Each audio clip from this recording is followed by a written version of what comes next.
Donc merci à toutes et à tous. Merci de nous réserver votre soirée. C'est un plaisir de se retrouver tous ici ensemble. Comme vous le savez, donc l'exposition sur l'histoire de l'islam et des musulmans de France, une belle exposition que nous avons eu la chance d'accueillir ici sur le territoire dans le Montois. Et nous remercions la mairie de Buchelet, représentée par ses élus, d'avoir porté ce projet, d'avoir permis ce bel événement. Nous remercions également Jamal El-Hamri, l'enseignant-chercheur qui a travaillé, qui a coordonné le travail de cette exposition. Nous les remercions tous du travail qui a été mené et de nous avoir permis de bénéficier de cette exposition. C'est une belle exposition qui est nationale et itinérante. On est une des villes qui ont pu, en tout cas sur le territoire, à côté de grandes villes, hein, Bordeaux, Lyon, donc on a pu bénéficier de cette belle exposition. De toute façon, je ne vais pas m'attarder sur l'exposition puisque son auteur ici présent en fera une illustre présentation. Nous avons aussi le plaisir de recevoir son Excellence, Monsieur le Consul Général du Maroc, que nous remercions de sa présence et d'être parmi nous.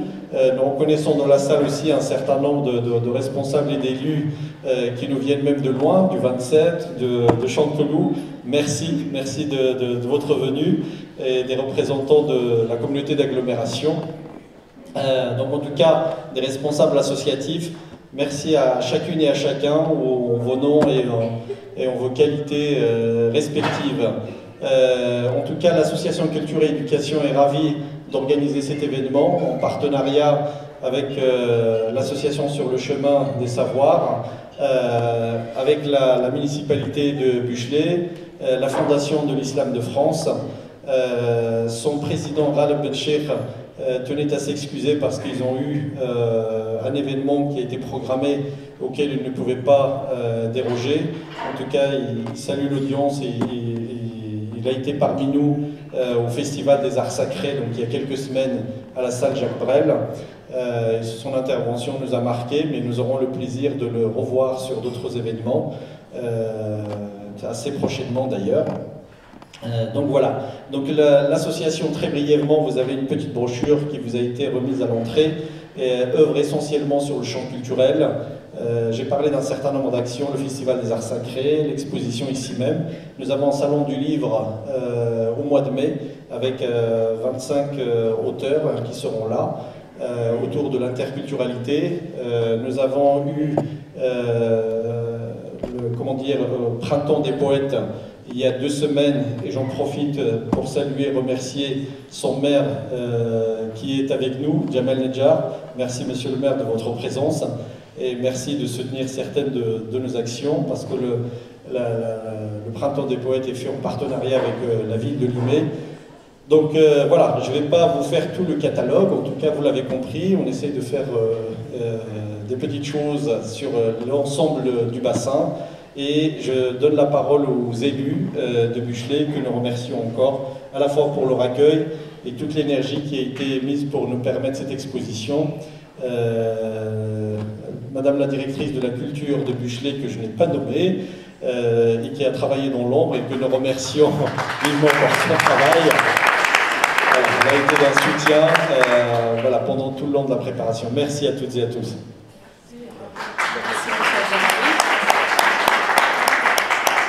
Bonsoir à tous, donc je me présente, je suis Sonia Nora, je suis maire adjointe à la culture et à l'animation sur la commune de Buchelet. Donc c'est un honneur pour vous de vous recevoir, c'est un plaisir de vous accueillir. Monsieur El Jawari, président de l'association et éducation, Monsieur El Jamri, commissaire de l'exposition, Monsieur le consul du Maroc, le représentant de la PJJ, le directeur de l'ADOMA, le père Williamson, curé de la collégiale de Mantes-la-Jolie, qui est passé nous voir tout à l'heure, qui a dû s'absenter, Monsieur le maire de Limay, Mesdames et Messieurs les acteurs de la vie locale, responsables d'entreprise, représentants d'associations, partenaires de notre collectivité. Mesdames, Messieurs, chers amis, je tiens tout d'abord à excuser Monsieur le maire Paul Martinez qui n'a pas pu être parmi nous ce soir, il s'excuse. La commune de Buchelet est heureuse de vous accueillir pour l'inauguration de l'exposition Histoire de l'islam et des musulmans de France de 720 à 2021, Première exposition sur ce thème accueillie à Buchelet. Buchelet et culture sont toujours allés de pair. Donner à chacun les clés de la compréhension du monde est un des objectifs premiers de notre politique culturelle et nous le savons, vous comme moi, que l'histoire est une porte d'entrée privilégiée pour comprendre notre monde. L'exposition que nous inaugurons ce soir est une des dernières expositions que nous accueillerons au Centre des Arts et Loisirs. Ce centre est un lieu emblématique de la culture à Buchelet depuis des décennies, puisque je l'ai connu moi-même depuis longtemps, et a accueilli toutes les formes d'aventures culturelles possibles dans ses murs. Or, un compte à rebours est maintenant lancé, celui de la fermeture du centre à l'été prochain. Ce qui ne signifie pas pour autant que la culture s'arrête à Buchelet. Un programme culturel varié attend un public jusqu'en juillet prochain, et à partir de septembre est prévue une brève interruption de 4 mois pendant lesquels la vie culturelle s'adaptera et continuera comme elle s'est poursuivie au cours de ces 2 dernières années de pandémie, durant lesquelles nous n'avons pas baissé les bras. Nous nous sommes adaptés à ces aléas, nous nous sommes appuyés sur une offre numérique à destination des adultes et des enfants pour conserver nos liens culturels si précieux. 4 petits mois avant l'ouverture d'un nouvel équipement culturel au sein de notre commune, la médiathèque de Buchelet, qui à partir de janvier 2023 pour accueillir à son tour d'autres événements culturels. Mesdames et messieurs, je vous remercie de votre attention. Je vous invite à découvrir cette très belle exposition que nous accueillons ici jusqu'au 31 mars prochain. Je tenais à souligner et à remercier M. Adjawari pour le travail que vous avez fourni. Nous sommes ravis de vous avoir accueillis. Je remercie également l'ensemble du service culturel, Sophie, Léa, l'ensemble des services techniques, mes collègues, David, Sophia, Stéphane. J'excuse encore une fois le maire et je terminerai par une petite citation de Sigmund Freud. Tous ceux qui travaillent à la culture travaillent aussi contre la guerre. Merci.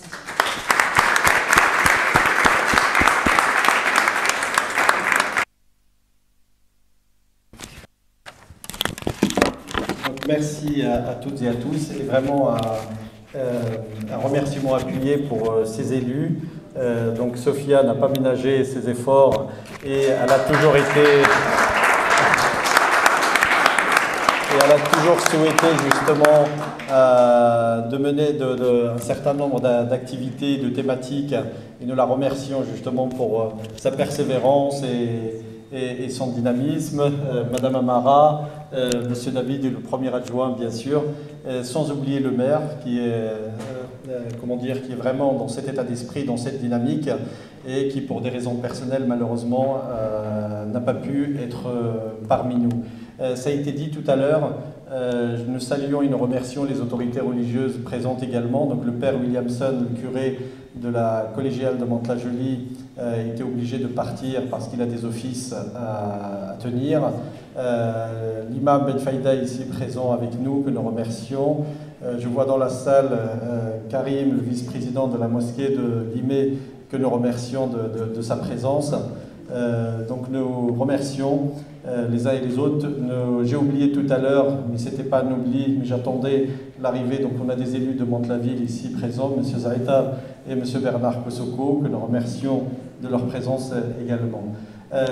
L'objectif de cette exposition, mais son auteur en parlera amplement mieux. Donc l'objectif pour nous, en effet, c'est une présentation de l'islam et des musulmans sous un autre angle que l'actualité chaude et que ce que nous connaissons malheureusement, parce que c'est une civilisation de 14 siècles qui ne peut pas être résumée à des faits divers ou à des faits d'actualité.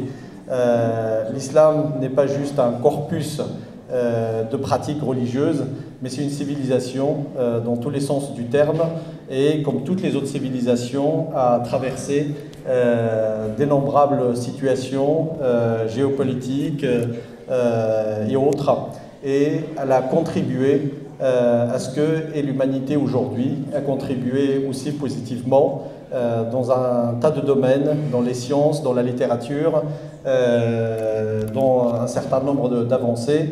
et elle a eu un rôle aussi dans la renaissance européenne. Je pense que l'auteur en parlera davantage. Mais tout l'objectif, si on doit retenir quelque chose de cette exposition, c'est que cette longue rencontre entre l'islam, les musulmans et la France, et contrairement à ce qu'on croit très souvent, donc que cette présence ne date pas des années 80, mais c'est depuis des siècles, et il y a eu une contribution forte, au-delà même de l'aspect purement économique aux main-d'œuvre des dernières décennies.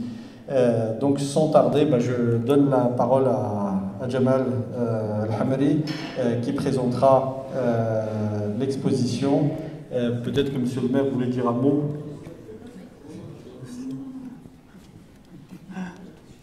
D'accord. Je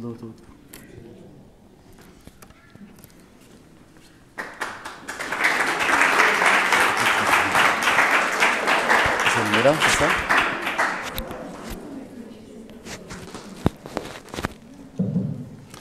Bonsoir. Très heureux d'être parmi vous, Monsieur le consul, Monsieur le maire, les élus, les responsables d'associations et tout simplement les membres, les petites mains qui ont été très utiles pour l'organisation de cet événement ici. Cette exposition, je vais peut-être faire un petit historique avant de rentrer vraiment dans le vif du sujet. Un petit rappel historique. L'exposition que vous avez vue et que l'on va voir ensemble, que je vais vous présenter ce soir, c'est le fruit d'un travail de plus de 8 ans à Épinay-sur-Seine, en Seine-Saint-Denis, avec des jeunes. Abdelaziz en a parlé. Effectivement, voilà, je suis universitaire. J'enseigne l'histoire-géographie au collège et au lycée.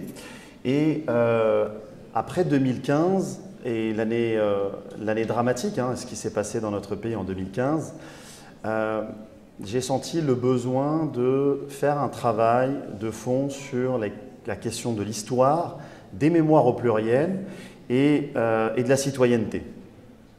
Et donc nous avons organisé un certain nombre d'événements.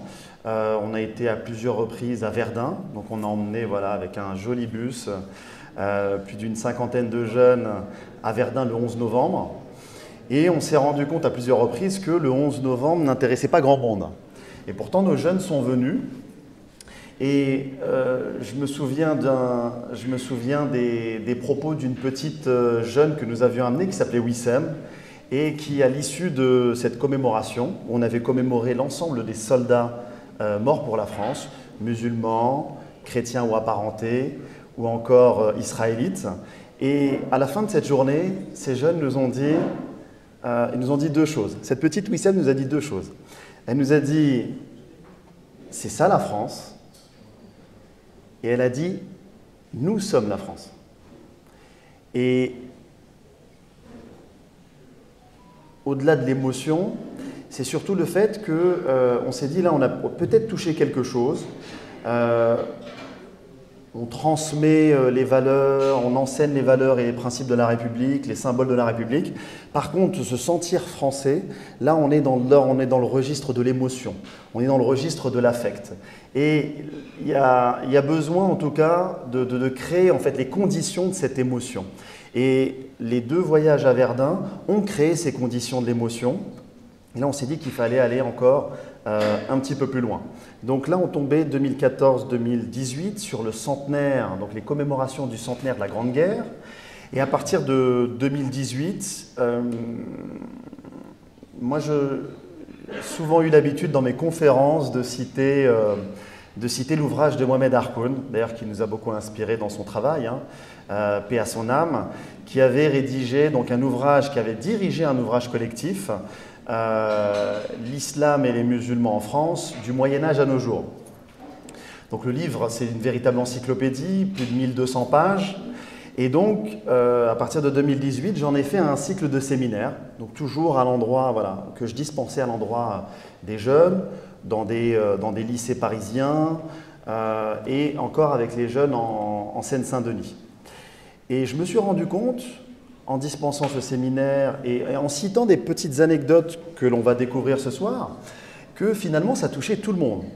Mais alors toute la communauté nationale. Les jeunes, les moins jeunes, les hommes, les femmes, qu'on soit de confession musulmane ou pas, avec une confession ou pas, c'était une histoire qui touchait. C'est des petites anecdotes qu'on n'a pas forcément l'habitude d'entendre à l'école de la République.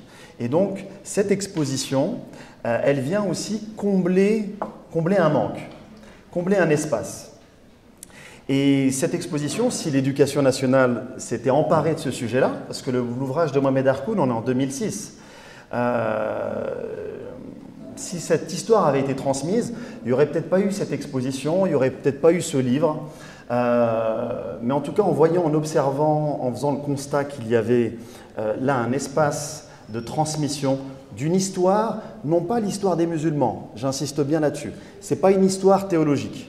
Ce n'est pas une histoire de la civilisation musulmane, il s'agit de l'histoire de France. Le mérite de cette exposition et de cette histoire, c'est vraiment de mettre les projecteurs sur une partie de l'histoire de France qui était restée à sa marge. Tout ce dont on parle, les historiens, les grands universitaires en parlent depuis très longtemps. C'est acté dans la recherche universitaire, mais malheureusement, ça n'était pas passé. Très peu de ces connaissances-là sont transmises à l'Éducation nationale et encore moins de cette manière. Et moi, mon engagement à partir de 2015, c'est aussi une problématique. À l'époque, je passais ma thèse de doctorat et les attentats qui ont secoué notre pays nous ont tous secoués. Et je me suis toujours posé la question, je me suis dit, mais l'ouvrage de Mohamed Harkoun, pour lequel 70 historiens, tous aussi spécialistes les uns que les autres, ont contribué. Aux éditions Albin Michel, ce n'est pas une petite édition. Comment se fait-il que 10 ans après, on a des jeunes Français qui répondent aux sirènes d'une idéologie terroriste, qui instrumentalisent l'islam et qui surtout qui se retournent contre leur propre pays? Ça, c'est une vraie problématique et qui, moi, m'a poussé à essayer de proposer à mon échelle un travail de commémoration, puis un travail de séminaire, et ensuite un travail d'exposition. Et cette exposition que vous découvrez aujourd'hui, elle a été co-animée avec 12 jeunes. Donc l'idée, c'était très important pour nous, très important pour moi, de m'entourer de jeunes et qu'ils soient associés dès le départ, au départ du projet. Et pour vous dire, cette exposition, normalement, elle aurait dû avoir lieu avant le Covid. Alors d'habitude, les gens se plaignent du Covid en disant « mais voilà, ça a retardé les choses, ça a mis en suspens ». Ben, nous, ça nous a bien aidés. Puisque cette période où on était tous confinés à la maison, c'est le moment où nos partenaires sont venus nous chercher pour nous dire « votre projet nous intéresse ». La Fondation Islam de France, qui nous a dit « nous, on finance votre projet ». Et la préfecture de Seine-Saint-Denis, qui nous a dit également « votre projet nous intéresse ». Et donc, au départ, on était vraiment dans une démarche, on espérait mener une action culturelle sur Épinay, en Seine-Saint-Denis. Mais dès lors qu'on a des partenaires aussi prestigieux que ceux que je viens de vous citer, forcément, l'ambition n'est plus du tout la même. Et donc, elle a eu lieu à Épinay-sur-Seine donc le 11 novembre. Le 11 novembre, parce que c'est la fête nationale, et le 11 novembre, parce que c'était aussi notre première action que nous avions menée le 11 novembre 2015. Donc, il y avait une commémoration dans la commémoration. Et donc, elle a eu lieu pendant une dizaine de jours. Et depuis janvier, j'accompagne cette exposition dans un tour de France. Donc, elle a été à Bordeaux, elle a été accueillie par différentes associations à Bordeaux, en partenariat avec la municipalité de Bordeaux, à Lyon également, donc à l'IFCM, à l'Institut français de civilisation musulmane, encore également avec le soutien de la mairie. Elle a été à Perpignan et aujourd'hui, elle est à Buchelet. Et je pense qu'on peut aussi, j'en profite pour remercier également celles et ceux qui ont contribué à ce qu'elle vienne à Buchelet, qu'elle soit une étape de ce Tour de France. Abdelaziz déjà, pour être venu déjà la voir à Épinay-sur-Seine. Notre ami Faisal également, de l'association Ensemble sur le chemin du savoir, qui nous a mis en relation. Sophia également, je ne sais pas si elle est là ou si elle est... Voilà, Sophia. Sophia qui, avec une énergie, une fougue, m'a dit « Cette exposition aura lieu à Bufflet ». Je crois que je n'avais même pas mon mot à dire, en fait, finalement, c'était écrit.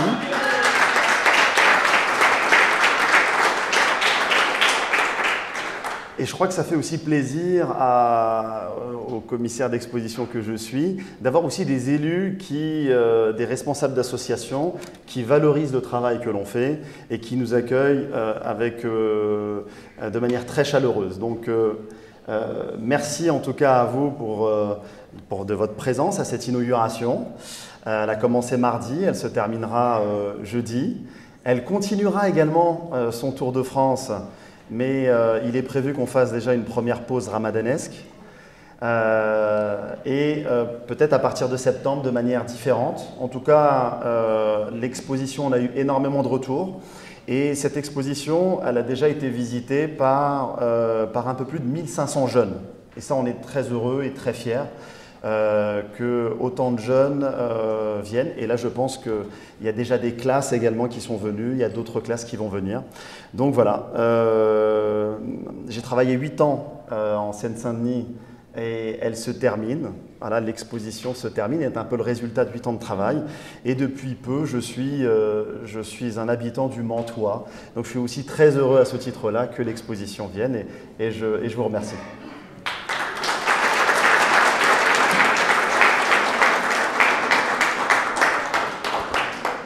Alors, je vous invite à un long voyage de 13 siècles maintenant. Alors j'ai une question à vous poser, que je pose toujours au public et à chaque étape de l'exposition. Est-ce que vous êtes prêts à voyager? Vous êtes prêts à me suivre? Très bien. Alors, vous pouvez remarquer que on a 18 kakémonos et on a des codes couleurs. Voilà. Donc on part du début du 8e siècle et on remonte jusqu'à aujourd'hui. Donc la périodisation est la suivante. En rouge là-bas, vous avez la période médiévale, donc 711 jusqu'à 1492. Alors 711, c'est le moment où les musulmans traversent le détroit de Gibraltar, qui prendra le nom de Tariq ibn Ziyad, donc Jabal Tariq. Voilà, ça donnera le détroit de Gibraltar. Et 1492, la chute du dernier émirat andalou à Grenade. Ensuite, en jaune, vous avez cette période, la période moderne, donc qui s'ouvre avec la belle affiche, François Ier et Soleiman le Magnifique, et qui se termine à la Révolution française. Ensuite, en violet, vous avez la période contemporaine, et là, on est sur véritablement le 19e siècle. Derrière moi, vous avez la période en vert, donc le 20e siècle, et la période du 21e siècle. Et là, voilà, on termine véritablement sur une galerie de portraits. On n'a pas trop voulu écrire, parce qu'on ne voulait pas trop se fâcher avec les gens. Voilà, c'est mieux de mettre des visages. Mais même en faisant cela, on nous a reproché de ne pas avoir mis certains visages. La période, elle s'ouvre en 711, et ce qui est assez marrant, c'est que le prophète de l'islam meurt en 632, et 100 ans après, les musulmans sont déjà en France. Quand je dis ça, en général, ça peut faire peur. Mais en même temps, on voit que les musulmans, quand ils sont arrivés, la France ne s'appelait pas encore la France, ça s'appelait la Gaule, on voit un élan conquérant. L'islam est d'abord une idée religieuse. Ensuite, très rapidement, elle devient un espace géopolitique, et on verra que progressivement, elle deviendra civilisation. Mais dans une carte qui parle de l'Empire omeyyade, si vous voyez bien, vous avez déjà le sud de la France, donc la région de la Septimanie, une partie de l'Occitanie, et vous aviez, donc les musulmans arrivent en tant que conquérants, et ils vont s'ancrer en fait. Et on va avoir 2 grandes colonies. Une première à Narbonne. Il y a eu pendant 39 ans un émirat à Narbonne. Et cet émirat à Narbonne, ce n'était pas uniquement limité à la ville de Narbonne, mais vous aviez des villes comme Béziers. Je devrais peut-être en parler à M. Robert Ménard, mais il y a eu un émirat. Béziers faisait partie de cet émirat de Narbonne.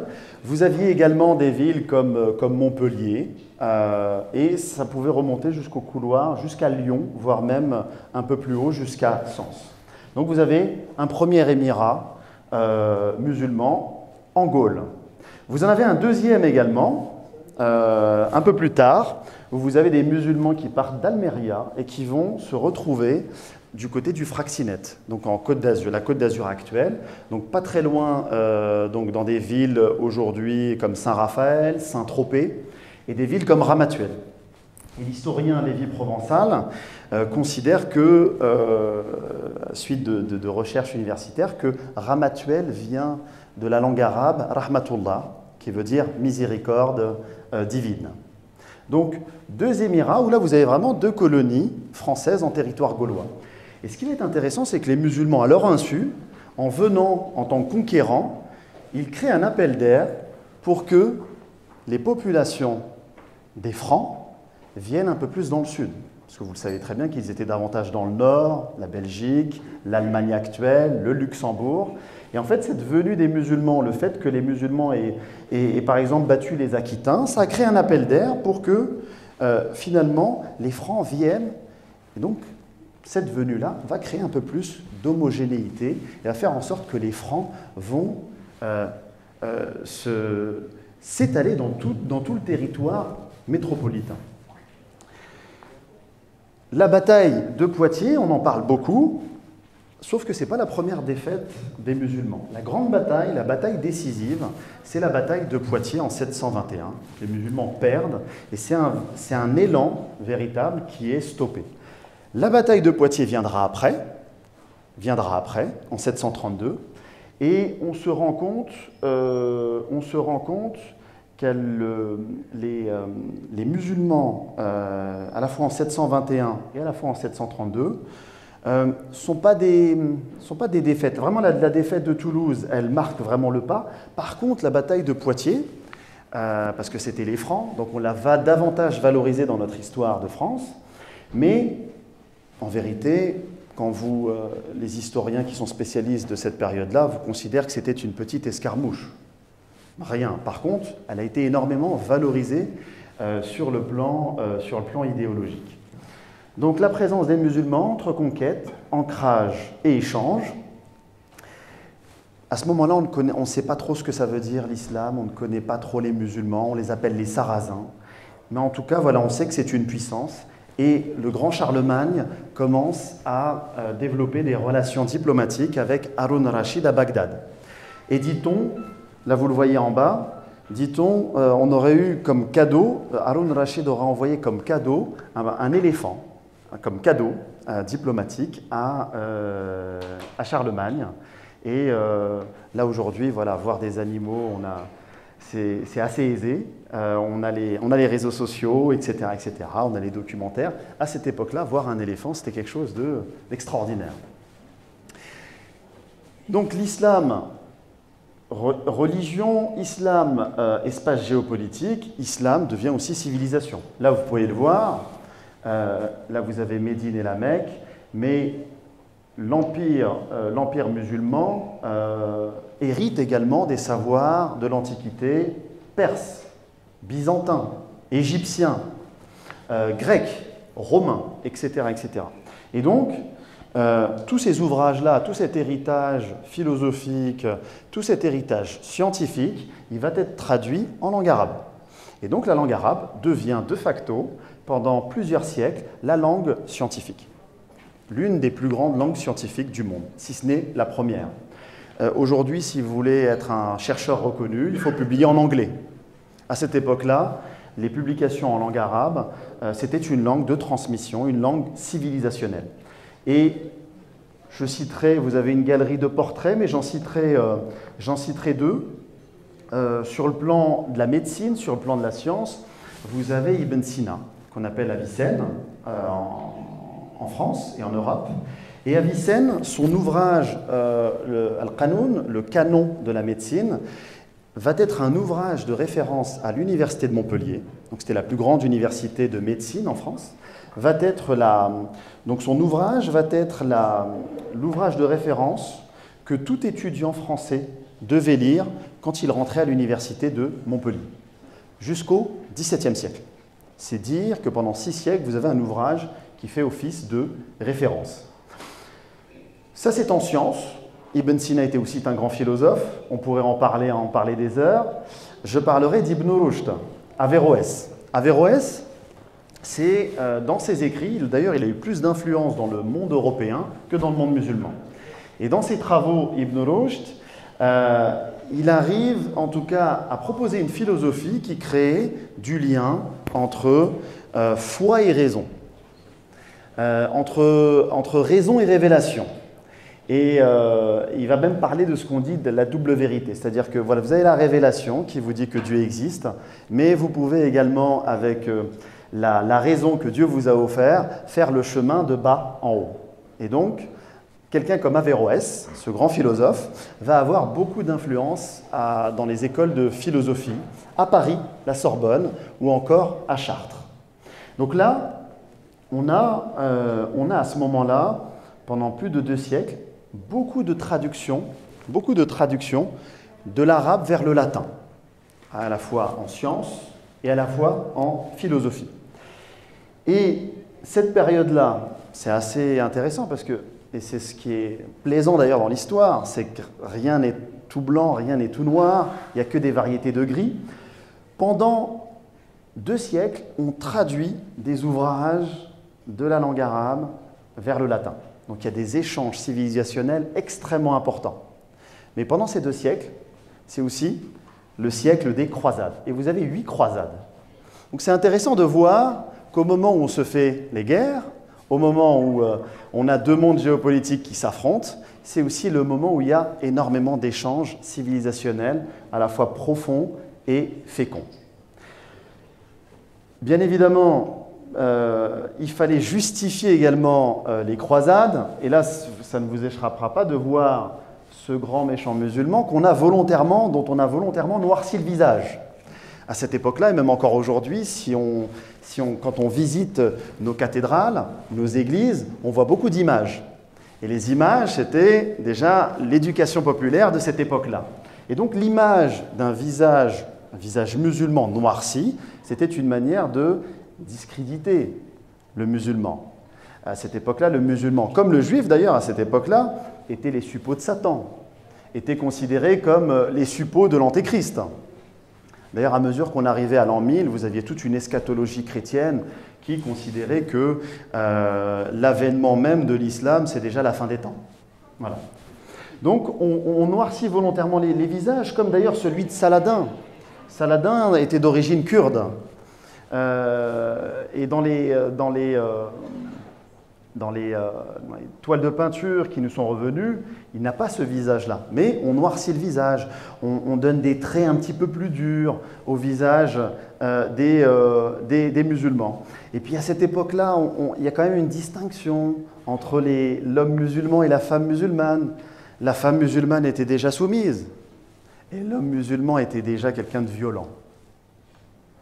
Comme quoi, les préjugés ont la vie longue.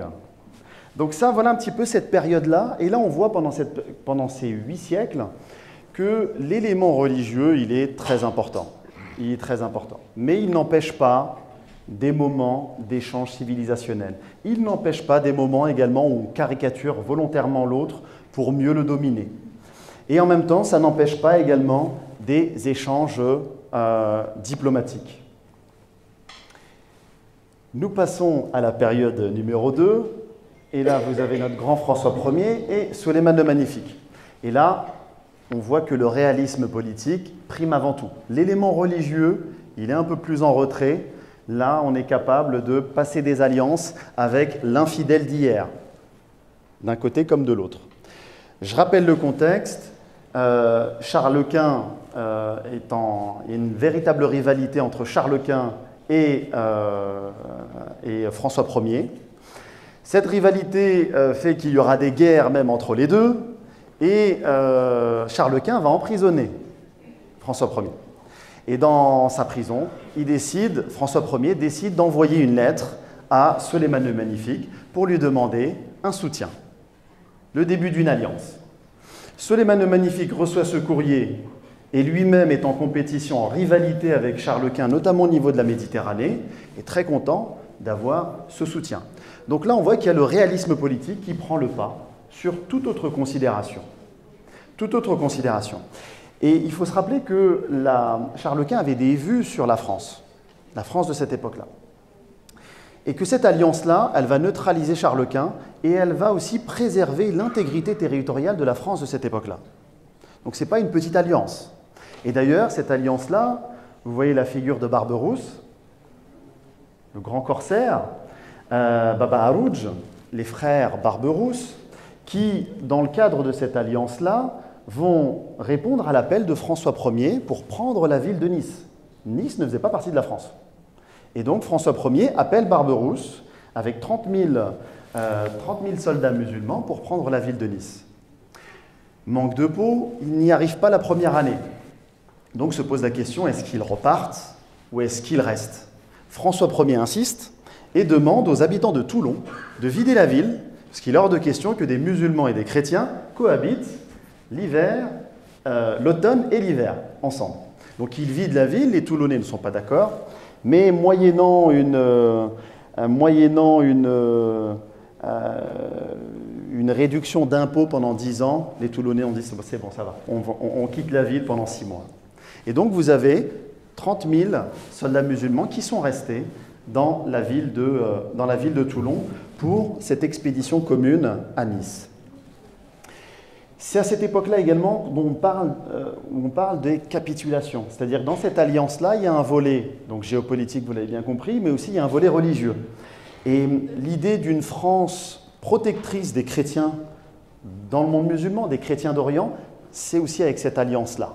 C'est aussi avec cette alliance-là où le sultan ottoman donne la possibilité au roi de France d'être le protecteur des chrétiens qui sont dans son empire, qui sont dans l'Empire ottoman, donc qui sont des sujets de l'Empire ottoman. Durant cette période-là, la France elle a aussi des relations avec les États du Maghreb, et là encore une fois, tout n'est pas blanc, tout n'est pas noir. On est capable on mène des guerres navales dans la Méditerranée extrêmement rudes, extrêmement dures, mais en même temps, la France ouvre 3 consulats dans le Maghreb. On est en même temps, on est dans une période également où on fait des échanges de prisonniers, côté puissance musulmane, mais aussi dans les bateaux français, il y avait aussi ce qu'on appelait les galères. Voilà, donc l'expression c'est la galère, elle a une origine historique, et cette galère-là, c'était ces prisons qu'il pouvait y avoir dans les pavillons français. Et en même temps, malgré le fait d'emprisonner, de faire des échanges de prisonniers, c'est aussi le moment où on développe le commerce. Et une ville comme Marseille s'est énormément enrichie de ce commerce franco-maghrébin. Vous avez également, cette période-là, la France a des relations également, nous des relations avec la Perse, et nous des relations avec Mascate, qui est le sultanat d'Oman à cette époque-là. Bon, vous ne le voyez pas tous, mais en bas, vous avez le grand roi de France, Louis XIV, le roi Soleil, qui va accueillir en grande pompe l'ambassadeur perse, Mohamed Reza Beg, en 715, dit-on, pour aussi en tout cas démontrer aussi la grandeur du roi Soleil, du royaume de France, et qu'on puisse parler de la France un peu partout dans le monde, même jusqu'en Perse, même jusqu'à Ispahan. Cette période moderne également, c'est aussi un drame en Europe, le drame des Morisques. 1492, il y a la chute du dernier émirat en Espagne, et les rois catholiques s'étaient engagés à respecter la croyance des musulmans et en tout cas ne pas entraver leur pratique. Et puis petit à petit, vous avez les partisans du tribunal de l'Inquisition qui étaient pour une pureté du sang. Donc sous cette influence-là, les rois ont commencé à dire, voilà, vous avez deux choix, le baptême ou le bateau. Sous-entendu, soit vous partez, ou soit vous vous convertissez. D'ailleurs, à cette époque-là, ça ne touchait pas que les musulmans, ça touchait également les juifs. D'ailleurs, beaucoup sont partis se réfugier dans l'Empire ottoman. Voilà. Et alors, les musulmans, du coup, ont fait mine de se convertir. Donc, ils faisaient devant tout le monde le carême, mais dans le sous-sol, ils faisaient ramadan. Ils allaient de dimanche à la messe, mais le vendredi, ils faisaient leur prière également, jusqu'au jour où ça s'est su. Et même malgré ça, même malgré certains efforts, dont certains étaient sincères, ils n'étaient pas assez espagnols, ils n'étaient pas assez catholiques. Donc, on va avoir des milliers de morisques. C'est un vrai drame, hein, c'est une vraie tâche dans l'histoire européenne, hein, le drame des morisques. Et vous avez donc, certains sont partis au Maghreb, dans des villes comme Fès, des villes comme Tlemcen, des villes comme Tunis, Constantine. Et d'ailleurs, c'est eux qui, pendant très longtemps, et même encore aujourd'hui, sont un peu les garants de cette culture andalouse. Cette culture andalouse qui est encore très présente dans ces grandes villes du Maghreb. Et vous avez une partie qui est venue en France à l'invitation de Henri IV, qui était en guerre, en tout cas dans une rivalité avec le royaume d'Espagne de cette époque-là. Donc pour lui, c'était Henri IV, donc a permis aux morisques de venir s'installer, mais il n'avait pas le droit d'aller au-delà de Bordeaux. Comme ça, s'il y a une guerre avec l'Espagne, ce seront, voilà, je vous ai hébergé hier, je vous ai accueilli hier, maintenant vous serez les premiers à vous battre pour le compte de la couronne française contre les Espagnols. Et donc vous avez beaucoup de familles qui ont fait souche en France, des familles de morisques. Alors les morisques, vous avez quand même beaucoup d'artisans, et d'ailleurs leur venue va relancer également l'économie dans des villes comme Toulouse, Bordeaux, des villes également comme Saint-Jean-de-Luz, voilà, dans les Biarritz. Vous allez même avoir des familles. On a retrouvé le nom de deux familles, les d'Albarade et les Silhouettes, donc des noms arabes qui ont été francisés. Et ces familles-là avaient des fours, donc étaient des potiers, jusqu'au milieu du 19e siècle. Cette période, c'est également beaucoup d'ambassadeurs musulmans qui viennent en France et beaucoup d'ambassadeurs français qui vont dans le monde musulman. Et là, vous avez des ambassades magnifiques, comme celle de Mehmet Saïd Pacha pour l'Empire ottoman, celle de Mohamed Temim, donc qui sera l'ambassadeur du sultan du Maroc. Et à cette époque-là, vous aviez beaucoup d'échanges, une certaine ouverture, et au point même que le sultan marocain, Moulay Ismail, demandera la main de la fille de Louis XIV, la princesse de Conti, en pensant qu'il allait accepter. Louis XIV n'a pas accepté. En revanche, c'est quand même important de revenir sur la motivation de Moulay Ismail. Ce sultan a dit, par ce mariage-là, nous pourrions faire des morts des Français et faire des Français morts. Et cette ouverture interculturelle, civilisationnelle, elle est quand même assez remarquable pour cette époque-là. En tout cas, très actuelle. Alors, l'islam dans la culture de la Renaissance aux Lumières, là, l'islam parfois intervient de manière assez surprenante.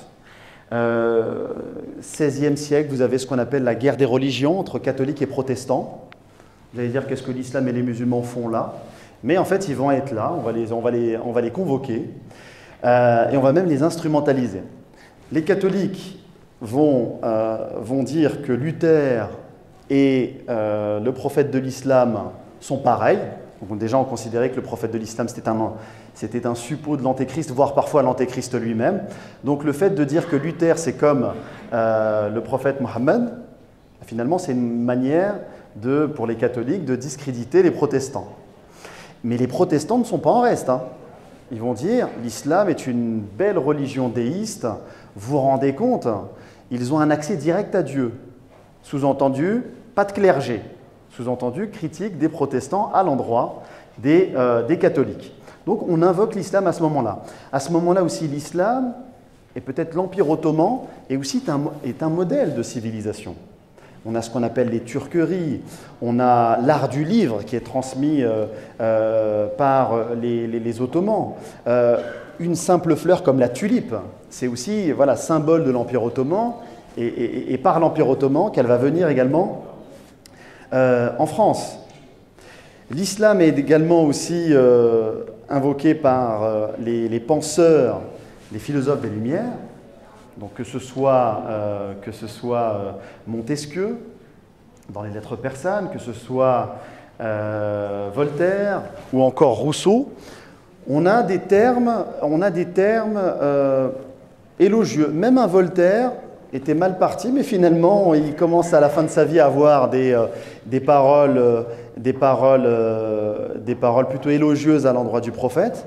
Mais il faut toujours remplacer en fait cette islamophilie de façade dans le contexte de conflit entre des partisans d'une philosophie déiste et l'Église catholique. Donc voilà, c'est pas forcément c'est pas une ouverture par philanthropie. Il y a quand même aussi un contexte politique, idéologique qui est là. On va passer, donc la Révolution française est passée, on va passer à cette troisième grande période, donc le 19e siècle, qui s'ouvre avec l'expédition de Bonaparte. Alors, Bonaparte est quelqu'un qui gêne en France, et donc on se dit on va l'envoyer en Égypte, peut-être que les Égyptiens mettront fin à ses jours et nous débarrasseront d'un rival extrêmement ambitieux. Sauf que cette expédition-là, elle va être l'inverse. Ça va vraiment permettre à Bonaparte de forger sa légende. Il inscrit cette expédition dans les pas d'Alexandre le Grand. Et donc, il va en Égypte avec plus de 150 savants, artistes, peintres, scientifiques. D'ailleurs, l'égyptologie est relancé à cette période-là. Et Bonaparte, il va avoir, là, le 19e siècle, on est vraiment dans une relation France-Égypte extrêmement importante. Autant la France va beaucoup apporter à l'Égypte, et l'Égypte va être un petit peu ce pays un peu le berceau du réformisme musulman. C'est-à-dire que dans le monde musulman, on commence à parler de retard civilisationnel, on commence à regarder la France, on s'en inspire. D'ailleurs, Mohamed Ali, qui est un souverain qui s'inspire de Bonaparte, va envoyer une trentaine de jeunes apprendre les sciences. Et il va même envoyer un imam, l'imam Tahtawi, qui va écrire en langue arabe toutes ces observations qu'il fera de la civilisation française. Et cet ouvrage, qui sera écrit en arabe et qui parle de la civilisation française, va avoir beaucoup d'influence dans le monde musulman. Et de la même manière, la France, un peu plus tard, on voit que la France est aussi une terre d'exil pour des penseurs réformistes. Je pense à Jamal Din Avrani, Mohamed Abdou, qui ne pouvaient plus promouvoir le réformisme musulman en terre d'islam, et donc qui ont trouvé refuge à Paris. Et ils étaient en discussion à cette époque-là avec des grands intellectuels comme Ernest Renan. Donc c'est intéressant aussi de voir tous ces échanges extrêmement intéressants sur le plan intellectuel. La France, dès 1830, avec la colonisation de l'Algérie, devient un empire colonial. L'empire colonial, à un moment donné, on arrive à 40 millions d'habitants. La moitié sont de confession musulmane. Donc la question de l'islam, des musulmans en France, elle est très ancienne. Beaucoup plus ancienne que ce dont on a l'habitude de présenter. Petite anecdote, on dit que la colonisation française en Algérie serait partie d'un coup d'éventail, du dey d'Alger vis-à-vis du consul Deval, le consul français. En fait, ce qu'il faut savoir, c'est que la France avait une dette vis-à-vis de l'Algérie qui courait depuis 40 ans. L'Algérie était un grenier. On considérait que l'Algérie était un des greniers de l'Europe. Et la France révolutionnaire avait contracté, donc avait fait une grande commande et avait contracté une dette. Et au bout d'un moment, on ne paye pas le DEI. Le DEI aurait mis un coup d'éventail. Ça a été considéré comme un affront diplomatique et ça a justifié le débarquement à Alger, la conquête d'Alger et progressivement cette colonisation. Les Algériens, donc, le pouvoir était ottoman à cette époque-là, donc le pouvoir ottoman est délogé par les Français.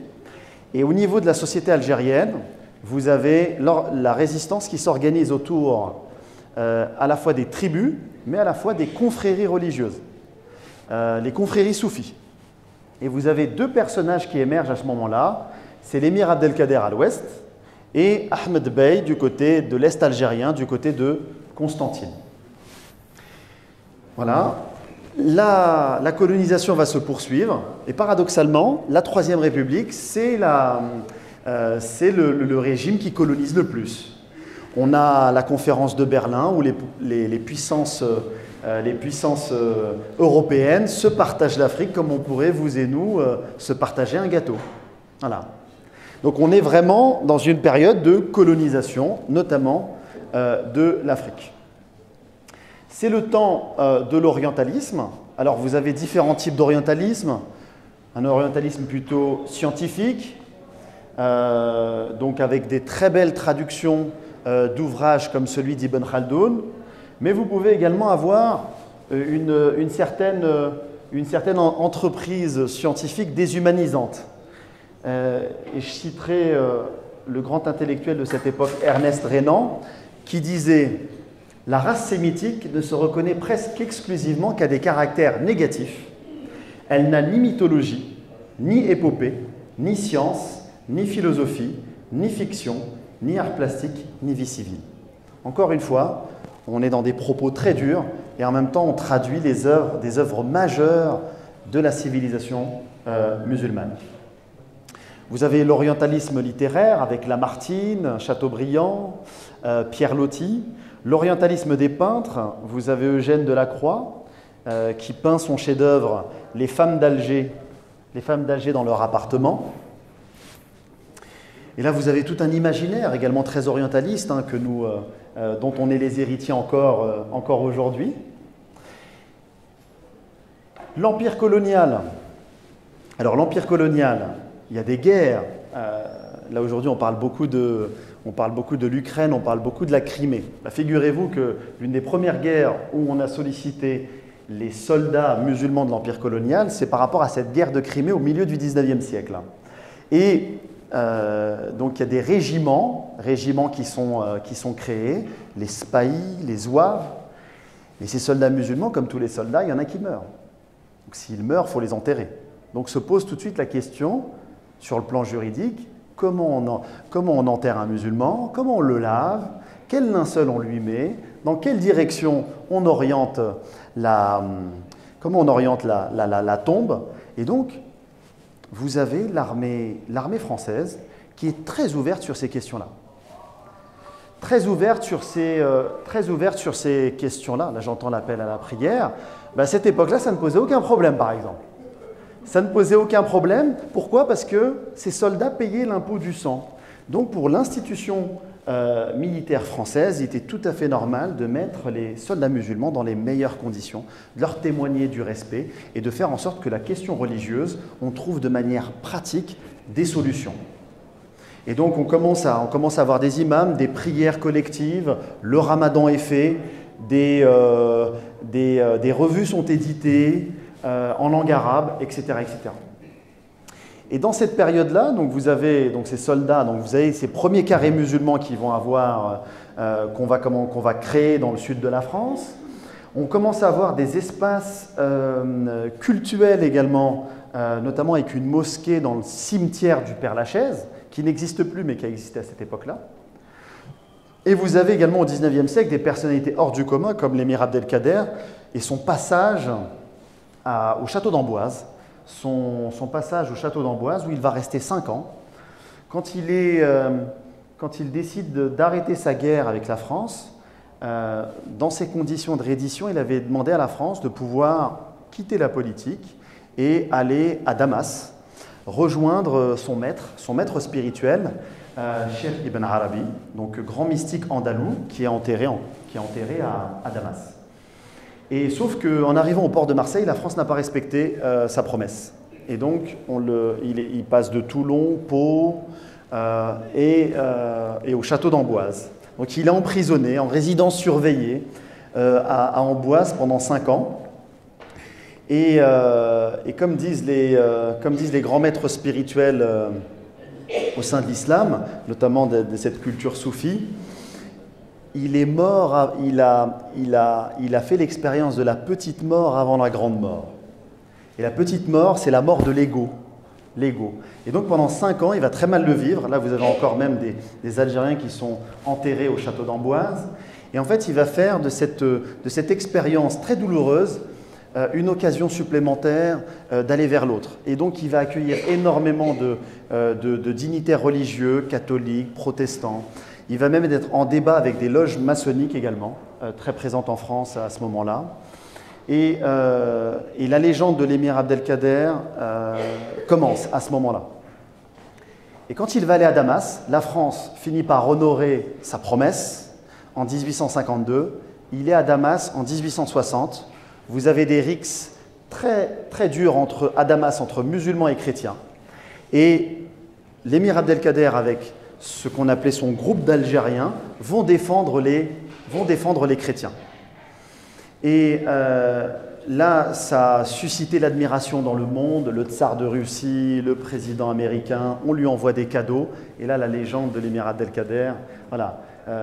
Cet acte de bravoure a vraiment touché tout le monde. Et à la question, quand on lui a dit pourquoi il avait fait ça, pourquoi il avait défendu les chrétiens, il avait dit 2 choses. Il avait dit la première des choses, si le prophète de l'islam était là, il aurait fait exactement ce que j'ai fait. Donc là, on voit vraiment un humanisme religieux extrêmement fort, spirituel extrêmement fort. Et il a dit une deuxième chose, il a dit le propre du frère en islam, c'est de défendre son frère quand il subit l'injustice, mais quand il a fait subir également. Et donc c'est pour ça qu'on a une prise de position extrêmement qui a séduit finalement tout le monde. On arrive vers la fin, on y arrive. Le XXe siècle maintenant, est-ce que ça va? Je vais pas trop vite? Tout va bien? Alors, ici, je vais peut-être le décaler pour que vous puissiez mieux voir. Alors, là on arrive au XXe siècle et on commence avec la laïcité. La laïcité, on a intitulé un principe de la République française à l'épreuve de sa politique musulmane. Ce qu'il faut savoir, c'est qu'au moment de la loi 1905, la France est un empire colonial. Et cet empire colonial a 3 départements en Algérie. Et vous savez autant que moi que la France est une république une et indivisible. Une loi qui s'applique à Dunkerque, elle s'applique à Marseille, et elle s'appliquait, en tout cas à cette époque-là, elle devait s'appliquer également, dans les départements français en Algérie, à Alger, à Oran et à Constantine. Sauf que la loi de 1905 n'a jamais été appliquée dans les départements français en Algérie. Et pour vous dire, même les imams que vous voyez ici, le grand Cheikh Ibn Badis, qui était un peu considéré comme la figure de proue du réformisme musulman en Algérie, demandait la simple application de la loi 1905, tandis que Léon Blum, du gouvernement Front Populaire, de gauche, chantre de la laïcité, l'ont refusé. Donc c'est intéressant également de voir que les musulmans de cette époque-là invoquaient la laïcité pour avoir plus d'autonomie pour l'organisation de leur culte, alors que quand la France voulait appliquer la laïcité, vous aviez ce qu'on appelait un lobby colonial qui ne voulait surtout pas que les musulmans puissent organiser leur culte comme bon leur semblait. Vous avez également, alors je reviendrai également sur ces récompenses symboliques, mais vous avez les soldats musulmans qui se battent pour la France, pour l'empire colonial français au XIXe siècle, mais qui vont également s'impliquer et qui vont mais avec beaucoup de témérité, durant la Première Guerre mondiale et la Seconde Guerre mondiale. Sur la Première Guerre mondiale, on considère qu'il y a à peu près 500 à 600 000 soldats musulmans qui participent à la Grande Guerre. Durant la Deuxième Guerre mondiale, on est un petit peu moins, mais on est entre 300 et 400 000 soldats musulmans qui se battent pour la France. Et à chaque fois, vous voyez un lien entre le sacrifice de ces soldats musulmans et une demande et une conquête de droits politiques.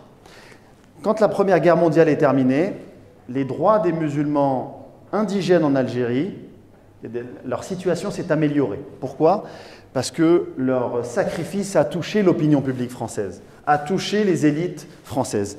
Au point d'ailleurs qu'on fait une nouvelle entorse à la laïcité, à la loi 1905, c'est qu'on donne, la mairie de Paris donne un terrain, et le gouvernement français de l'époque octroie une subvention de 500 000 francs de cette époque-là. De la même manière, pendant la guerre 14-18, la France va, à travers la société des Habous et des lieux saints, donc une association loi 1901, mais en même temps un peu waqf, c'est-à-dire fondation religieuse musulmane, la France, à travers cette association-là, cette société-là, va acheter 2 hôtels dans les lieux saints de l'islam, à la Mecque et à Médine. Ça, on ne le sait pas beaucoup. Et la France organisait le pèlerinage à la Mecque. Et ça ne choquait personne. Pourquoi ? Parce qu'on avait peur que les sujets musulmans de l'empire colonial soient au contact des orientaux. Et donc qu'il puisse y avoir un échange d'idées. Ça, en termes de sécurité, c'était inenvisageable pour les gouvernements français de cette époque-là. Les deux guerres mondiales, on pourrait également parler du rôle du Maghreb dans la résistance, notamment par rapport à cette France libre autour du général de Gaulle. Alger a été à un moment donné cette capitale de cette France libre. Et on pourrait également citer beaucoup de soldats. Quand je parle de soldats musulmans, je parle également des tirailleurs sénégalais. D'ailleurs, qui n'étaient pas tous sénégalais, mais c'était pratique. Voilà, ça, on met tout le monde, voilà.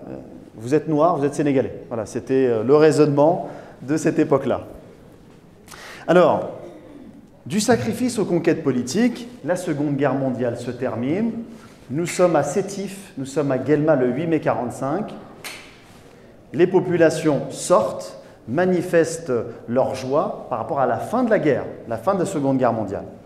Et dans la foule, on sort un drapeau algérien, ça commence à tirer dans la foule, et on parle de plus de 20 000 morts côté algérien, morts également côté des Français colons, et au point que l'historien Mohamed Arbi, grand historien de la guerre d'Algérie, considère que la guerre d'Algérie n'a pas commencé le 1er novembre 1954.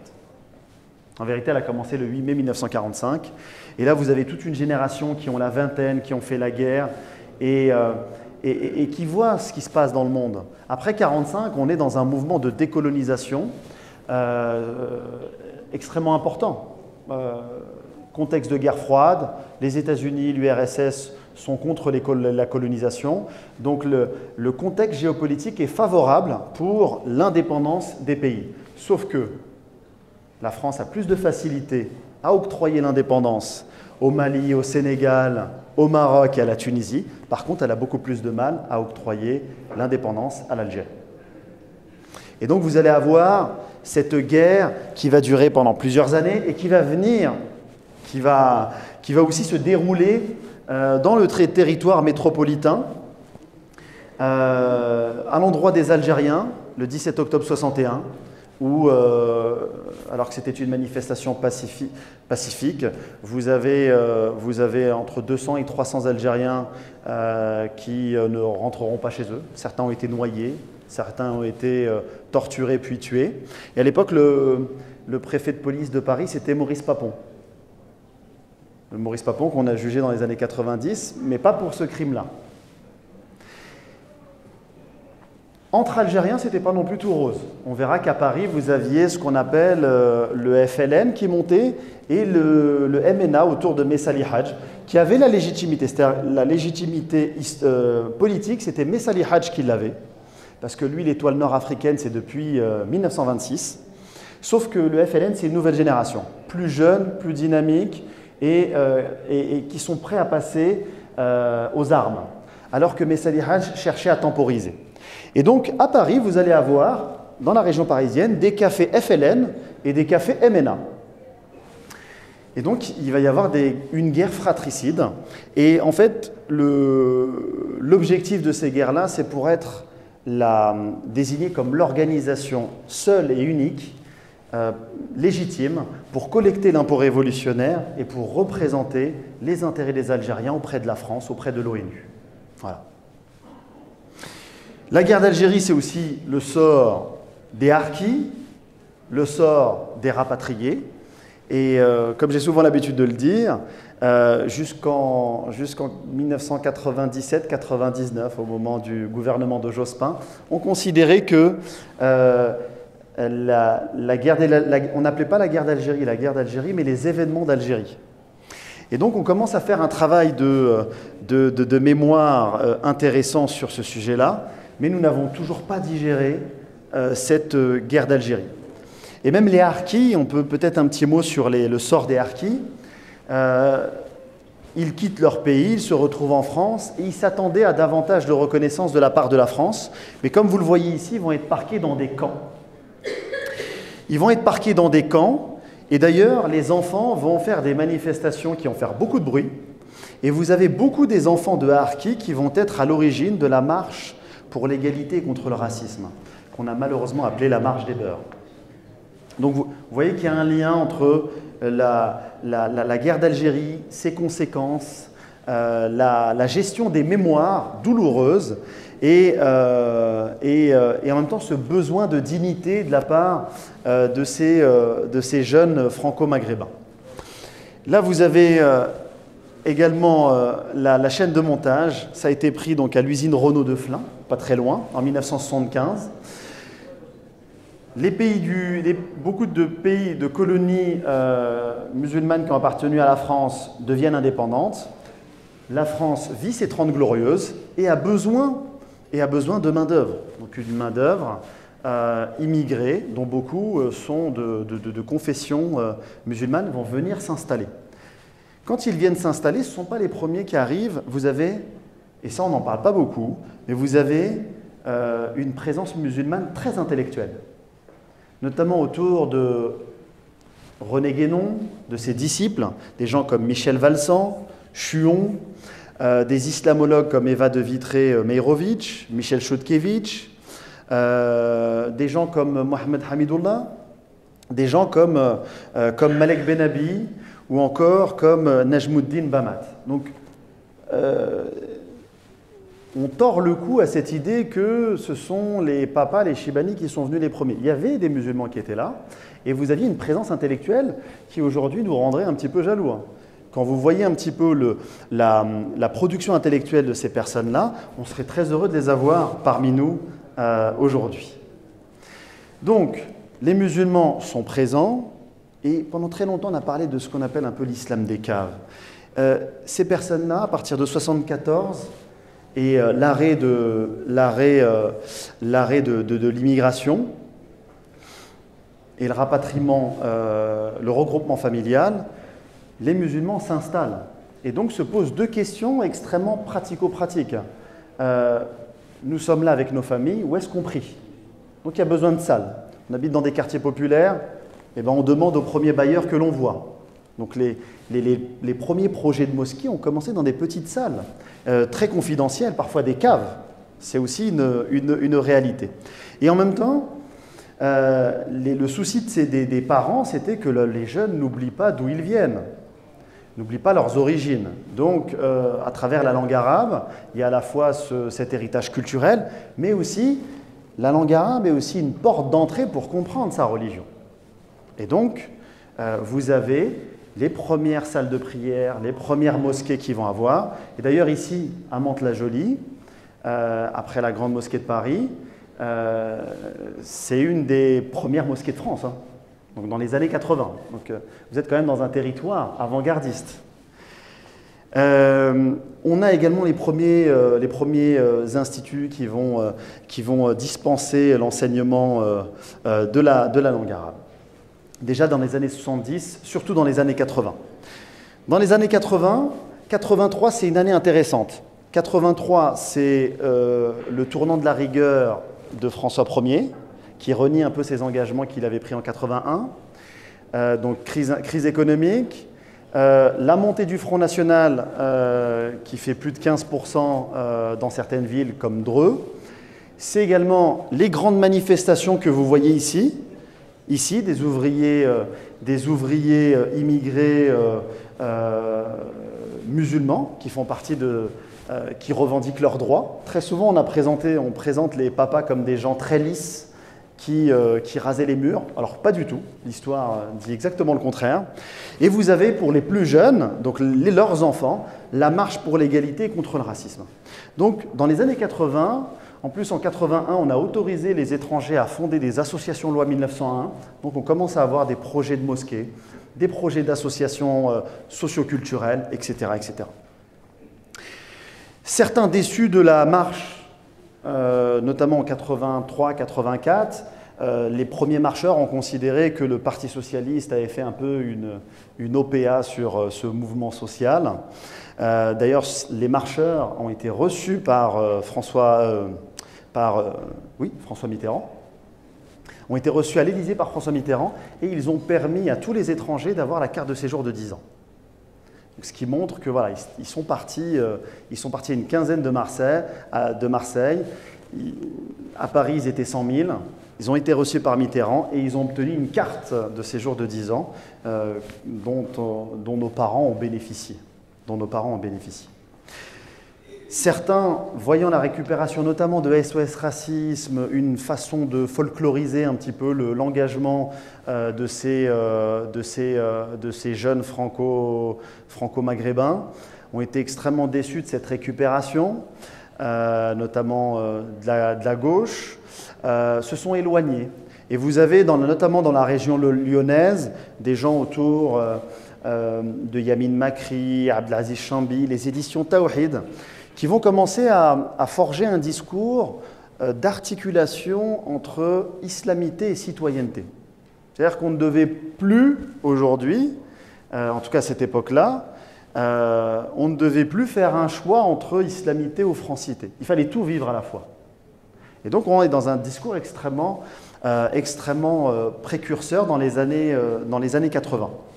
Dans les années 80, et on verra que dans les années 90, contrairement à une idée reçue, un conférencier comme Tariq Ramadan arrive dans un contexte où le terrain est déjà là. Les thématiques sont déjà là. En revanche, j'ai eu l'occasion de discuter avec les anciens quand je les interroge en leur disant « mais qu'est-ce qui fait qu'à un moment donné, vous aviez des conférences à 2000, 3000 personnes, les gens venaient de très loin, prenaient leur voiture et venaient de très loin ?» Le succès de Tariq Ramadan, notamment dans les années 90, et pourquoi il a émergé, c'est que pour la première fois, vous aviez un intellectuel musulman qui maîtrisait la langue de Molière. Et ça a rehaussé une certaine estime que la communauté musulmane pouvait avoir d'elle-même. Et donc, à travers la réussite d'un Tariq Ramadan, c'est aussi une volonté de banaliser une présence dans le territoire français et d'ancrer l'islam en tant que religion, mais les musulmans en tant que communauté dans le paysage français, dans leur pays tout simplement.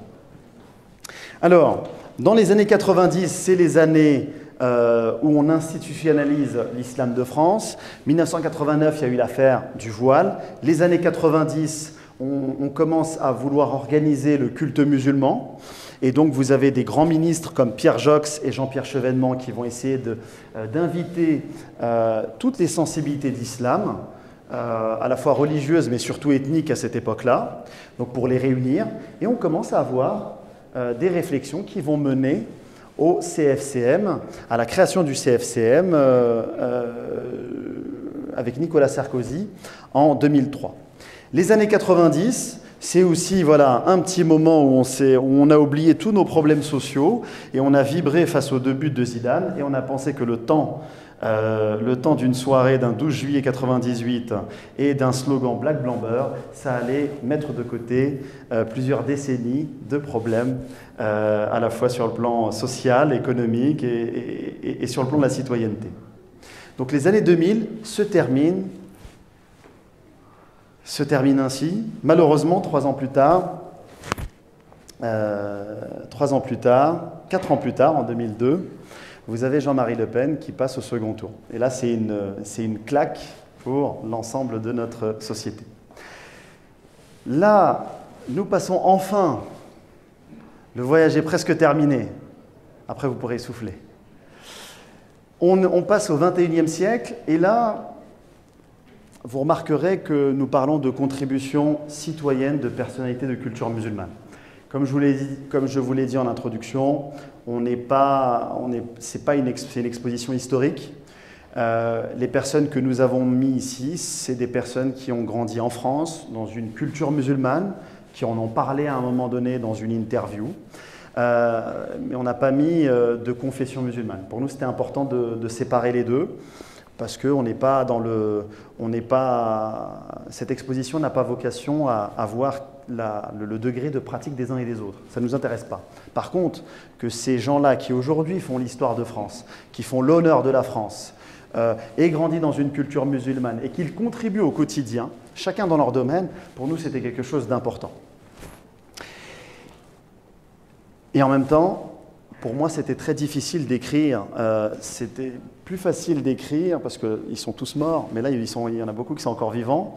Et quand vous écrivez cette histoire récente, ça peut heurter certaines susceptibilités. Et elles sont nombreuses. Alors, les acteurs politiques, associatifs, économiques, Bariza Chiari, par exemple, qui est extrêmement intéressante, première femme franco-maghrébine, vice-présidente du Sénat. On a d'ailleurs beaucoup de femmes qui ont réussi, et d'ailleurs beaucoup plus de femmes que d'hommes, c'est important de le rappeler. On a eu des ministres comme Ramayad, Tokia Saifi, Rachida Dati. On aurait pu mettre également nos amis du Mantois qui sont là et qui font aussi cette histoire. On aurait pu en mettre d'autres. Nous avons également des artistes également. C'est intéressant de voir que parmi ces artistes, on a quand même beaucoup qui finissent également personnalités préférées des Français. Ce qui veut bien dire qu'à un moment donné, voilà, ces gens-là font l'histoire. Et c'est ces contributions citoyennes, cette façon aussi pour ces artistes de mettre en avant la culture française dans nos frontières et en dehors, que l'on voulait mettre en avant. Les sportifs, pendant très longtemps, on avait surtout notre grand Zizou, quelques sportifs et quelques artistes, mais là on voit également qu'il y a aussi des intellectuels, c'est important d'en parler. Je parlais de Mohamed Harkoun, paix à son âme, mais on pourrait parler d'Assia Djebar, première franco-maghrébine à l'Académie française, des intellectuels, Rachid Santaki qui aujourd'hui fait des dictées géantes sur France Culture, voilà, et en se réappropriant et en valorisant la langue française, et je pourrais citer encore beaucoup d'exemples, et ce n'est pas une liste exhaustive, loin de là. On a des acteurs également de la spiritualité musulmane, le cheikh Khaled Bentounès, donc qui a fondé les scouts musulmans de France en 1992, et qui, à partir de la France, a réussi à faire reconnaître la journée internationale du vivre ensemble, de mémoire le 16 avril, à l'ONU. Pour vous dire qu'il y a aussi des choses qui mettent en avant également des initiatives comme celle-ci qui sont fédératrices et qui mettent en avant la France. On a des représentants de l'islam de France qui sont, là pour le coup, davantage des hommes. Et là aujourd'hui, effectivement, il y a des vraies questions qui se posent autour du CFCM. En tout cas, en 2003, le CFCM a le mérite d'exister parce que c'est un interlocuteur de l'État pour toutes les questions qui touchent au culte musulman. L'islam de France, c'est aussi des institutions et des organisations, des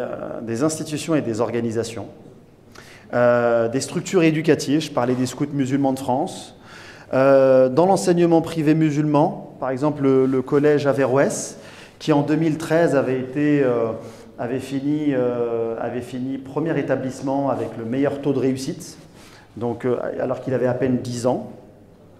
Vous avez des enseignements également théologiques pour former les futurs imams de notre pays. On a des structures cultuelles.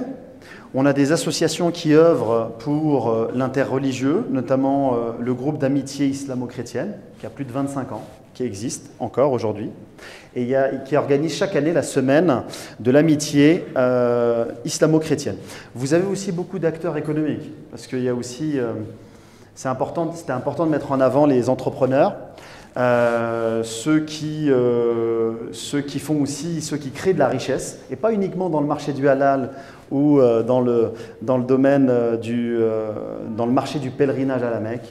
Aujourd'hui, il y a énormément d'entrepreneurs de confession musulmane qui créent de la richesse en France, qui créent de l'emploi, et ça, c'était important de mettre.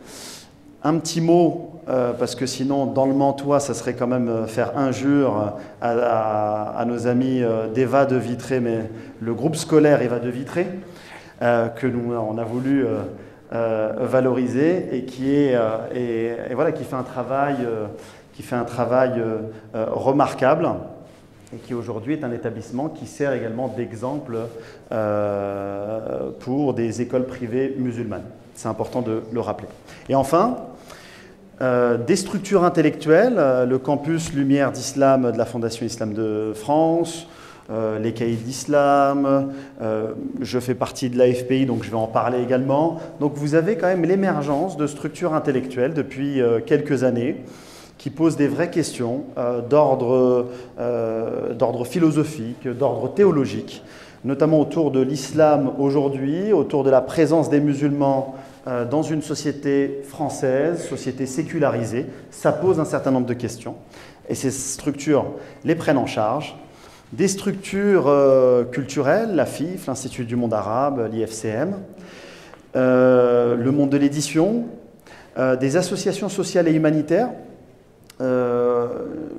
Aujourd'hui, vous avez beaucoup de gens qui le samedi matin, le dimanche matin, font des maraudes et sont de confession musulmane. Vous avez également beaucoup de femmes également qui font partie de ces maraudes-là et qui servent des repas, qui offrent également des vêtements à toutes celles et ceux qui sont dans le besoin, sans aucune distinction de couleur, de religion. Et ça, c'est des petites actions au quotidien qu'on ne voit pas trop, mais qu'on a voulu valoriser aujourd'hui. On a des médias communautaires également qui essayent également d'informer les citoyens. Beurre FM, qui a fait partie un peu de ce mouvement des radios libres dans les années 80. Vous avez des sites communautaires comme Saphir News, etc., etc. En tout cas, on peut voir également cette vitalité de l'islam de France, cette vitalité des musulmans de France, qui chacun dans son domaine, individuellement et en tant que citoyen, sont capables de faire honneur à la France et de faire honneur aussi aux musulmans. Parce que je crois qu'il y a aussi véritablement un besoin aussi de se référer à des modèles de réussite. Notamment dans nos quartiers populaires, ce seront des gens qui gagneraient à être davantage connus par notre jeunesse et qui permettraient de faire un peu contrepoids à l'influence des influenceurs et des influenceuses. En tout cas, on peut parler, et je terminerai là-dessus, vraiment aussi de cette vitalité de ces organisations qui permettent vraiment d'ancrer, d'institutionnaliser la présence de l'islam de France et de faire en sorte que les musulmans créent finalement les conditions de leur bien-être dans leur pays, parce qu'il n'y en a pas d'autres. Merci beaucoup.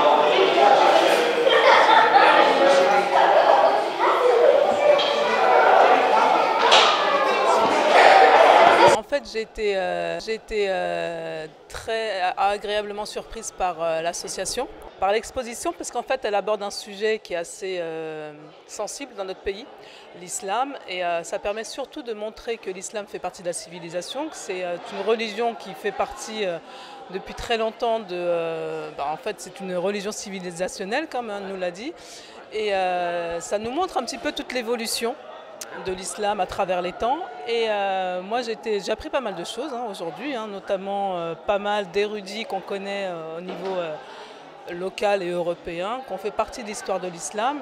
Et ce que je trouve très bien en fait aujourd'hui, c'est que ça nous permet de construire le citoyen d'aujourd'hui et de demain.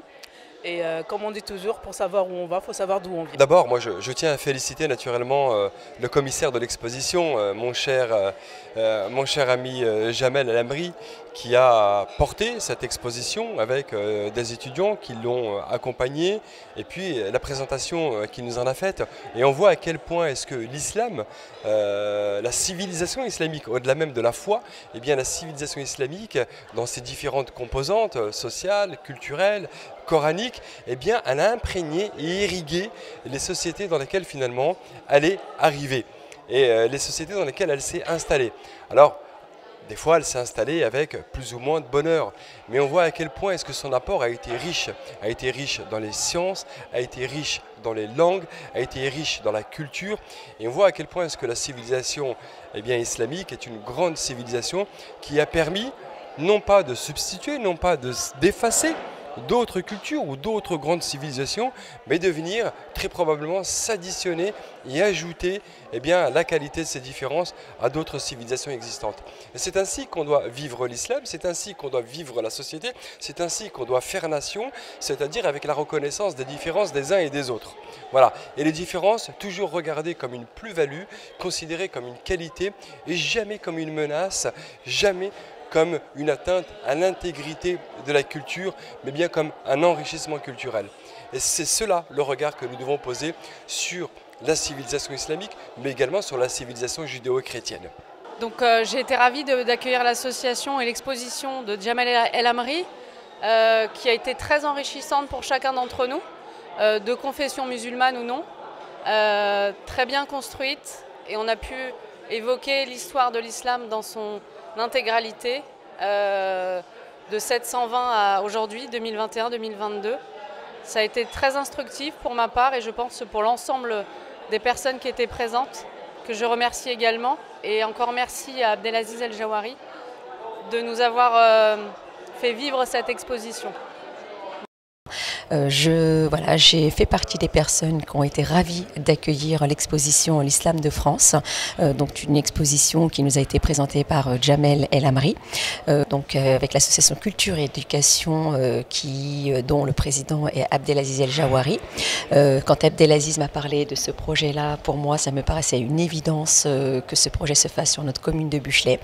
Pourquoi? Parce que faire connaître justement l'islam de France et les musulmans dans notre petite commune qui ne connaissent pas forcément ce que c'est l'islam et à donner une autre image de notre islam à travers la culture, ça faisait partie des conditions pour pouvoir la mettre en place sur Buchelet. Puis moi je suis ravie parce que nous avons accueilli plusieurs cultures, quelles que soient les cultures, que ce soit des gens chrétiens, juifs, même des gens athées sont venus se présenter et voir cette exposition. Je suis ravie parce que Jamel El-Amri était un très bon orateur et un bon conférencier. Il a su s'adapter à tout le public, que ce soit un public jeune ou un public moins jeune, à toutes les cultures également. Il a répondu à toutes les questions. Et puis j'ai vu nos jeunes s'intéresser, poser des questions pertinentes. Donc en tout cas, merci à eux, merci à Jamel, merci à Abdelaziz et merci pour ce beau projet et j'espère qu'il y en aura vraiment d'autres avec culture et éducation parce que le savoir est très important et ça nous permet d'ouvrir et d'avoir une liberté d'esprit et de pouvoir le vivre ensemble, permettre le vivre ensemble. Merci à vous.